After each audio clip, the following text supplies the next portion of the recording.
जिल्ह्यांमधले हजारो लोक रस्त्यावर उतरले होते. या संदर्भामध्ये ही मागणी केली.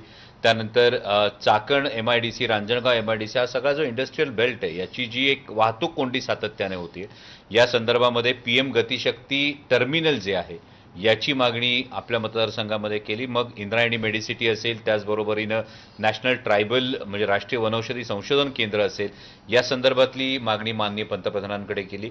त्याचबरोबर महाराष्ट्रातल्या शेतकऱ्यांची जी कर्जमाफी आहे यामध्ये जी अनियमितता दिसून येते या संदर्भात माननीय पंतप्रधानांना अवगत करण्यात आलं.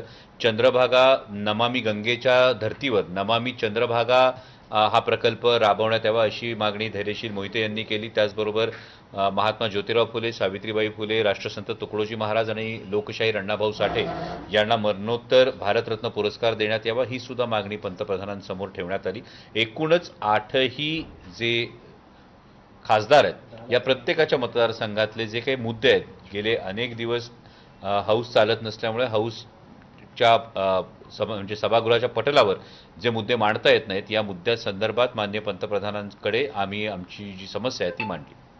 आपण महत्वाचं म्हणजे खूप चर्चा आहे की राष्ट्रवादी काँग्रेस पक्ष हा NDA मध्ये जाणार आहे, त्या संदर्भात काही चर्चा होती. कारण त्याच्या प्रकारच्या चर्चा खूप सुरू होत्या. काँग्रेसने देखील म्हटलंय की वारंवार ते पंतप्रधान आणि अमित शहाची भेट घेतात. काय गोड बंगाल आहे?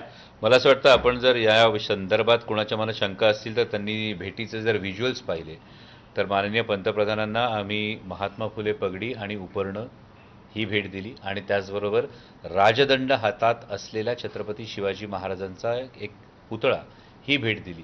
या प्रतीकांकडे जर आपण बघितलं तर शिवशाहू फुले आंबेडकर विचारधारेची ही प्रतीक आहेत. या प्रतीकांना घेऊनच माननीय पंतप्रधानांचा आम्ही या भेटीमध्ये सन्मानसुद्धा केलेला आहे. त्यामुळे या भेटीत इतर कुठल्याही विषयावर चर्चा झालेली नाही.